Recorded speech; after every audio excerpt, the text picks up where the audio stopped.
पाकिस्तान के जो 2-3 बड़े मसले हैं उनमें सबसे बड़ा मसला तो हेल्थ का है, जिसके बारे में हमने बात कर ली है, लेकिन उसके बाद जो है वो एजुकेशन आती है। यहाँ पे लोगों के पास वसाइल मौजूद नहीं हैं, और अगर थोड़े बहुत वो पैसे कमा भी रहे होते हैं तो वो कहते हैं कि जी बच्चे को काम पे लगा देंगे तो और शायद पैसे आना शुरू हो जाए, इसलिए पढ़ाई की ज़रूरत उन्हें इतनी महसूस नहीं होती।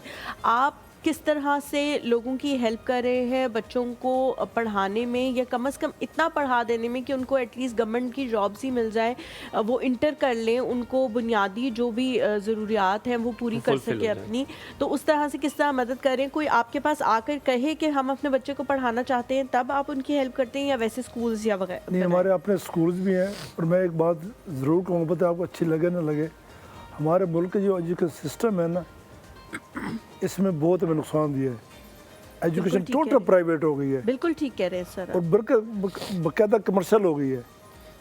गरीब बच्चा तो सोच भी नहीं सकता कि यहाँ जितने महंगे स्कूल्स हो गए हैं, जो इसमें मैं समझता ये हूँ, ये मौजूदा गवर्नमेंट की नहीं, सारी गवर्नमेंट की ये पॉलिसी रही है कि उसको ये उनके बच्चे तो बाहर पढ़ते हैं जी, बच्चे तो गरीबों के यहाँ पढ़ते हैं ना, उनके लिए इतनी महंगी फीसें हो गई हैं तालीमी इदारों की, यूनिवर्सिटियों की, स्कूलों की, वो बता सोच ही नहीं सकता। लेकिन मैं आप जैसी ऑर्गेनाइजेशन को बड़ा अप्रिशिएट करूंगा कि वो गवर्नमेंट स्कूल के प्रोजेक्ट सब लेते हैं और उनको रिवाइटलाइज करते हैं। मैं बहुत सारी ऐसी एनजीओ को जानता हूँ। हम मोहम्मद साहब की कॉल लेते हैं, शायद मेरा और हलीमा का वो अलाइनमेंट इतनी ज़्यादा, अभी हम मोहम्मद नाम की बात कर रहे थे और मोहम्मद की कॉल आ गई। अस्सलाम वालेकुम Mohammed, a very good morning to you.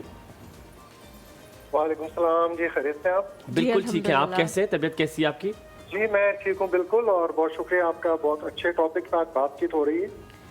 और मैं बस एक बात करना चाहता हूँ, हमारे भाई बैठे हुए जो वेलफेयर का काम करते हैं। जी जी सर, हम सुन रहे हैं आपको।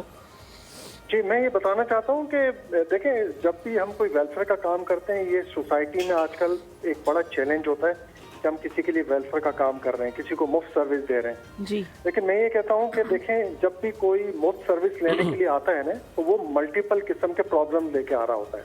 अगर फर्ज करें कि हम कोई हेल्थ की सर्विस प्रोवाइड कर रहे हैं, तो आप ये समझ लें कि उसके साथ और भी 10 किस्म के प्रॉब्लम्स होंगे।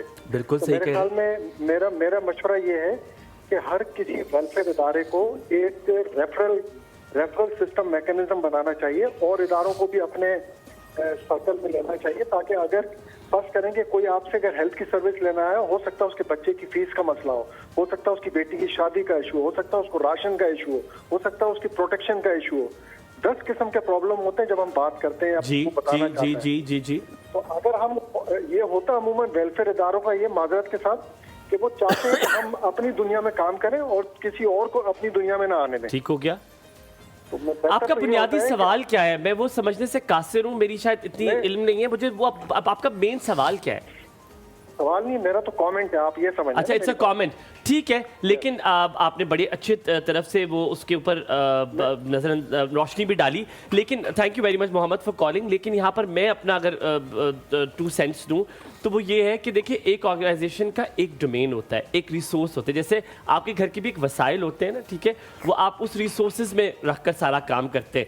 हम सब के साथ, चाहे हम एलीट में, मिडिल में हैं, लोअर मिडिल में हैं, बहुत सारे मसाइल एक साथ चल रहे होते हैं, लेकिन हम स्टेप बाय स्टेप एक हल हो जाए तो दूसरा थोड़ा सा ईज आउट लगता है। तो दैट्स हाउ इट इज। आप इसके बारे में क्या कमेंट देंगे? मैं ब्रेक लेते हैं।